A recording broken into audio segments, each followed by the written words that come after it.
In this video, we're taking a look at the key to meaningful branding and how to build something real instead of contributing to the slop that we see nowadays. Let's get it.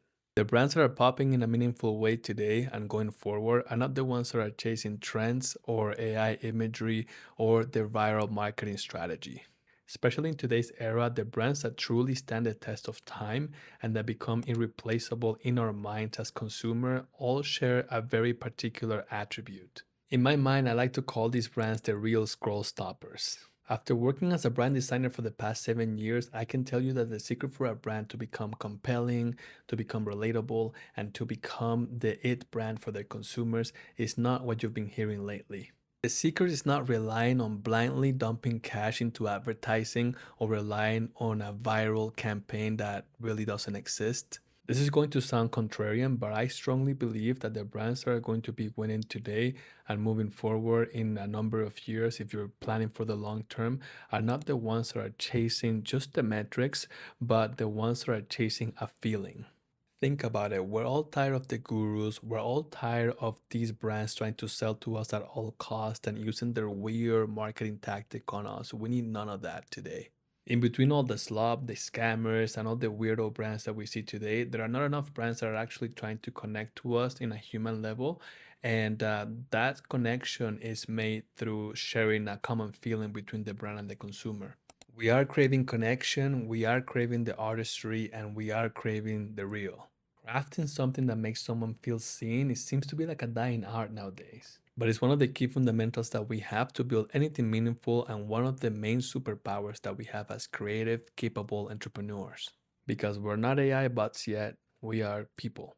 As long as we're human beings, we're willing to go the extra mile to get our hands on something that makes us feel a certain way. I mean, we follow feelings before we follow logic, and that's just facts. This is why I see building a brand more so like making a movie rather than any other traditional entrepreneurship. It's like behaving like a movie director, pretty much. In the sense that, and we have all seen this, the movie director that tries to create the blockbuster movie ends up creating a soulless, hard to watch thing that nobody likes and nobody will remember.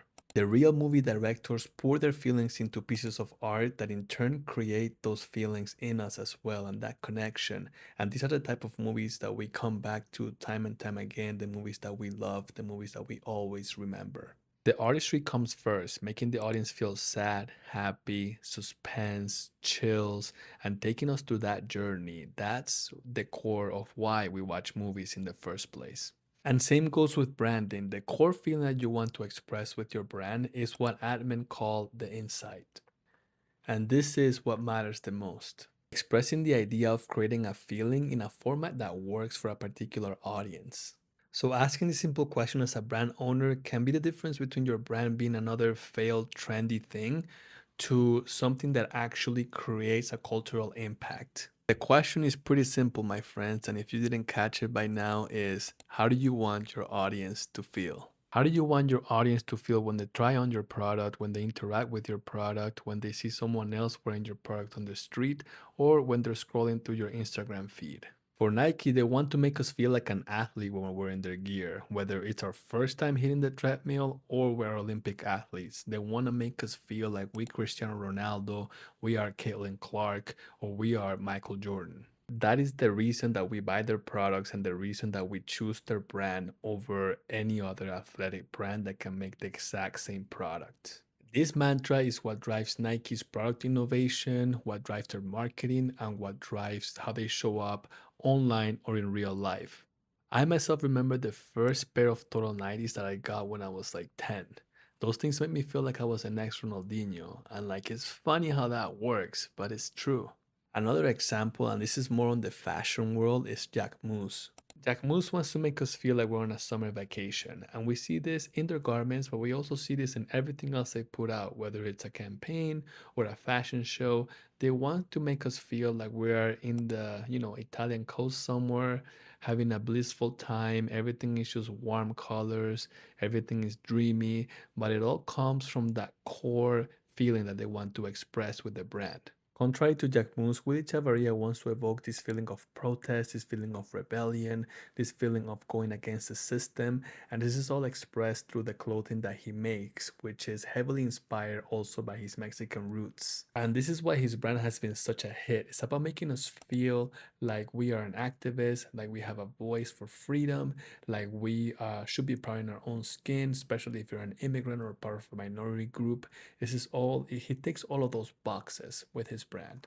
I will dive deep into these brands at a later date. For now, you get the point, and let's just keep going with this video. For now, we know that feelings are powerful when it comes to branding. Feelings are what makes a wall go round, in my opinion. I mean, we might do something really amazing or something really shitty just because we feel a certain way. And feelings right now is what's lacking in the branding space. There's a lot of soul sucking, brain rotting BS in our feed, a lot of bluff, a lot of fillers in people's faces, and in the brands that we see and that we interact with on a daily basis. We don't need more of that. What we actually need are brands that light our soul on fire, that inspire us, that change our mind around a certain topic, and that create real impact in our lives. This is the power brands have. Operating a brand from the point of view of representing a feeling can turn the same brand from a landfill commodity into something that we don't mind lining up hours for. Or signing up for a waitlist months in advance for an exclusive drop, or even paying a premium to get our hands on whatever. Do this right, and it's like Steve Jobs launching the Macintosh moment. Not in the literal sense, but in the sense that you can make someone feel like they can dismantle the whole status quo with their creativity. Chasing feelings in branding help us create cinematic experiences, inspire us to run the extra mile, or empower us to just build cool shit. I know this is more of like an abstract topic and something that the numbers guys don't like to hear, but I do think it's important. This is my first ever YouTube video, so let me know what you think. Drop your comments below, and I will see you on the next one.